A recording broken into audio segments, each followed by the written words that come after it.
Olá pessoal, vamos de dica de filme hoje. Quem assistiu Era Uma Vez um Sonho, filme novo, 2020, está no Netflix. E é um filme baseado em fatos reais. O protagonista escreveu uma autobiografia que virou o roteiro do filme. Então dá aquele gostinho de vida real mesmo, né? E é um filme que promove muita identificação com quem teve, né, a experiência de ter tido uma família de algum modo disfuncional. O filme fala sobre dependência química, alcoolismo, violência doméstica. Traz esses gatilhos que teve hora que eu precisei parar, chorar, respirar, me recompor e voltar, né? Mas também fala sobre amor, sobre apego seguro, mesmo em meio ao caos, né? Sobre a importância de que alguém assuma esse lugar de ser base seguro para o desenvolvimento de uma criança, de uma adolescente, especialmente numa situação de vulnerabilidade. Fala sobre a gente desidealizar um pouco o que é essa figura, né? Que nem sempre é uma figura que vai ter conhecimento sobre teoria do apego, comunicação não violenta. Ela vai ser o que é, como ela é, mas ela pode sim cumprir essa função com o que ela tem para dar, né? E, enfim, eu quero falar um pouco sem dar tantos spoilers, porque que esse filme foi para mim tão especial e que mensagem ele deixou. Eu quero que vocês analisem um pouquinho com esses olhos, tá? Do que a gente vem conversando aqui sobre a teoria do apego e também sobre a visão sistêmica. É um filme que deixa a gente olhando para um sistema familiar, né?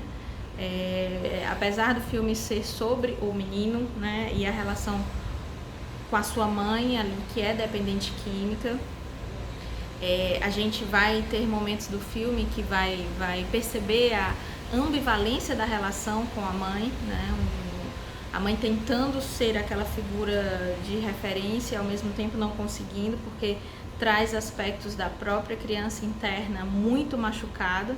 E aí a gente vai ter os dados da relação transgeracional, do que ela já carrega do sistema familiar, da relação com o próprio pai, com o casamento dos pais e com o que ela recebeu e não conseguiu desemaranhar-se, né? O filme deixa essa sensação de uma mulher que tinha um potencial tremendo, uma inteligência tremenda, né? E que se perdeu em meio ali aos seus processos psicológicos mesmo, aos seus abandonos, às violências sofridas enquanto criança, né? O filme é interessante porque vai mostrar a história deste menino muito cercada aí por três figuras femininas importantes: a irmã mais velha, a mãe e a avó, né?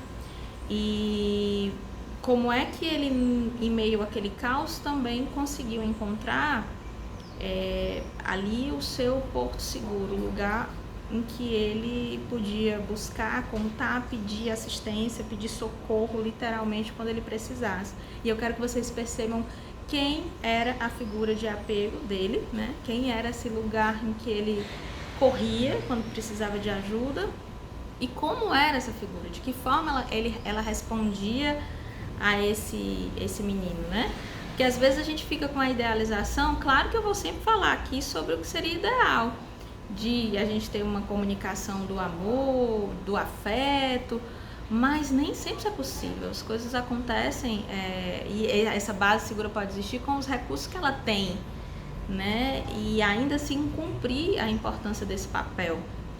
A gente vai ver um pouco da relação dele, né, com a avó materna, e como ela também vai ali, né, de que sempre é tempo, reformulando o que ela fez lá atrás com a filha, o que ela precisa fazer com o neto, e vai assumindo esse lugar de força, de decisão, e como é importante para que isso possa ter eu digo que um direcionamento assim que muda de forma drástica talvez o futuro dessa criança, né, que vira adolescente, que está ali em meio a um ambiente propício para que ele faça escolhas erradas, né, cheio de influências que não são boas e que precisa que um adulto de segurança, alguém tome as rédeas e ponha os limites e esteja disponível para atender às necessidades, entender o que são necessidades. Quando a gente fala sobre a figura de apego central ser alguém que está disponível para, primeiro, ver, perceber quais são as necessidades e, segundo, atender essas necessidades, às vezes a gente pensa que necessidades são mimos, né? O que são essas necessidades? Botar num colinho, ótimo se um colo existir, mas nem sempre a gente vai encontrar as figuras que fazem esses arquétipos aí da grande mãe, a grande vó, Dona Benta, que vai fazer bolinho cheiroso e botar os netinhos aqui no colo, né? Infelizmente, na vida real, muitas vezes essa figura não existe, mas ainda assim, com a dureza, com os poucos recursos, ser visto e ser escolhido como prioridade de alguém transforma a vida dessa pessoa, né? Então eu quero que vocês percebam essas características e eu acho que a gente, mesmo com toda aquela confusão acontecendo, a gente vai aprendendo a se afeiçoar, né? A criar uma empatia e perceber de que forma a expressão do amor pode surgir mesmo nessas relações mais duras, né? Agora, uma coisa importante, que é um olhar que para mim vem ali do conhecimento da teoria sistêmica, que o filme traz pra gente, é sobre como é que a gente se sente muitas vezes recebendo esse amor que vem de quem não tinha a obrigação de dar, né? Quando eu não recebo a base segura dos meus pais e alguém substitui esse lugar, né, ou tenta tomar para si essa responsabilidade, muitas vezes a gente se sente devedor, consciente ou inconscientemente, a gente se sente em débito, né? E quanto mais criança a gente for, né, quanto mais inconsciência a gente tiver, mais fácil fica da gente ficar preso a algumas lealdades sistêmicas, algumas lealdades invisíveis, mas são sentenças que regem as nossas escolhas e os nossos comportamentos. E por alguns momentos nos limitam a fazer escolhas mais livres, mais prósperas, mais alinhados com o que a gente poderia ter para seguir para a vida de forma mais livre. Vou dar um exemplo. No filme vocês vão ver uma cena em que a avó olha para o neto já adolescente e ele revoltado porque a mãe mais uma vez se mete numa enrascada, numa situação complicada e vem pedir para que ele, filho, tire ela dessa situação.